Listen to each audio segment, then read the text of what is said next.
Robert E. Howard was an American author from Texas. His dates are 1906 to 1936.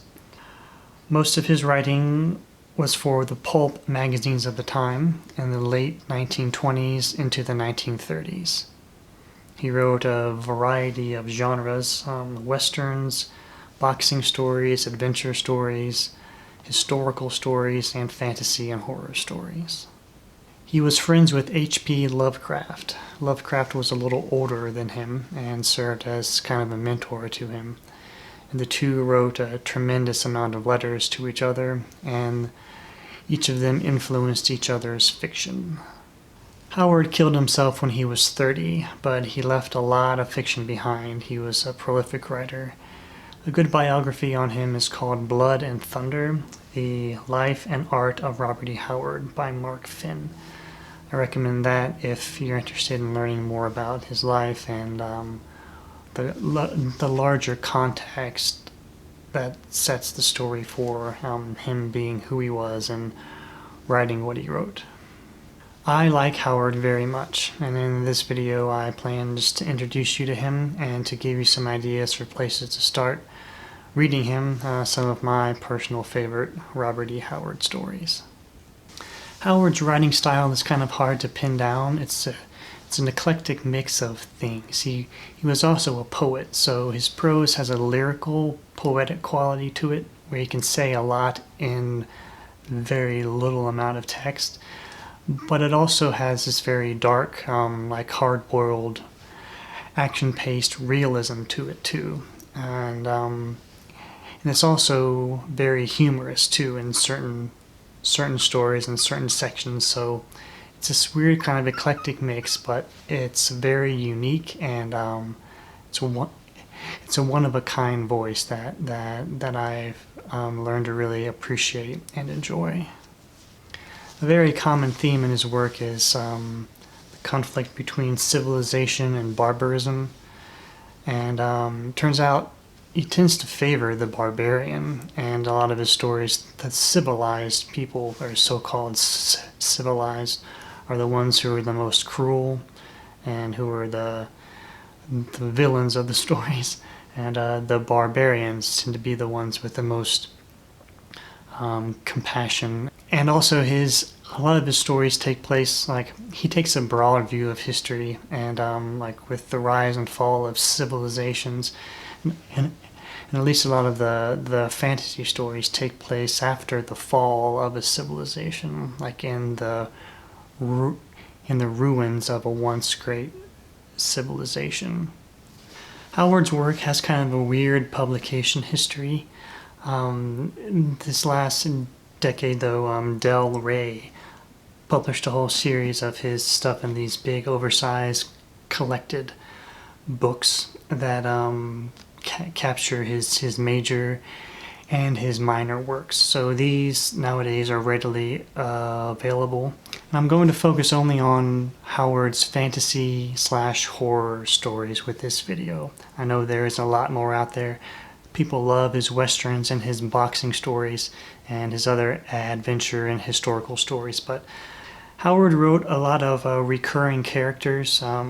Solomon Kane, Bran McMorn, Cole, Conan, Sword Woman, and I'll just share with you some of my favorites of those options in his large kind of canvas that he wrote out and painted for us. I'll start with Cole. It's one of his characters. Here's the edition of the collection of his stories that I have. And my light Cole, he's kind of a brooding barbarian character. And if you want to get a good taste of Cole, I recommend The Shadow Kingdom. It's 1929. And Swords of the Purple Kingdom.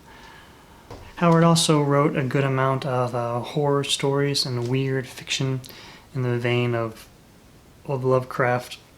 But this story is more of a Southern Gothic horror story. It's called Pigeons from Hell.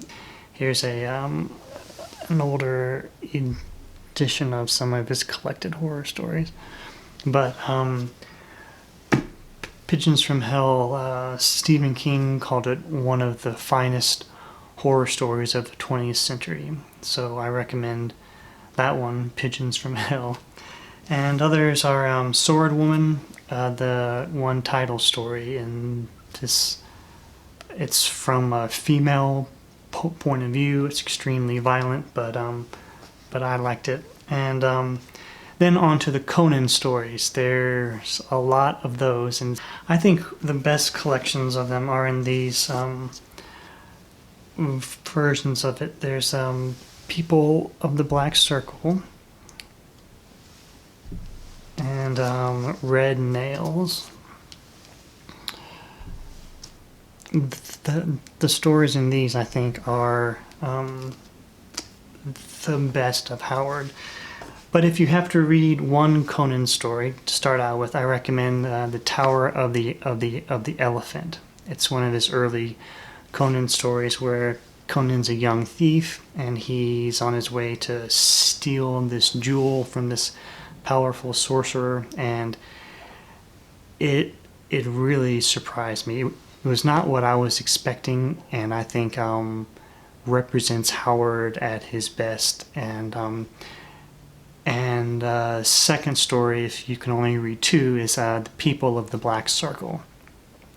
And other ones, if you have the interest, some of my favorite Conan stories are The Devil in Iron, The Servants of Bit-Yakin, The Man-Eaters of Zamboula, Red Nails, and A Witch Shall Be Born. And all of Howard's Conan stories can be found in these 3 volumes, recently reprinted by Del Rey. Howard does offer some adventure stories that are very violent but also beautiful at the same time, and can be very funny, and I found a lot of value in them, and both in entertainment value and artistic value. There's something about Conan in particular that's very real. Like you can tell that it's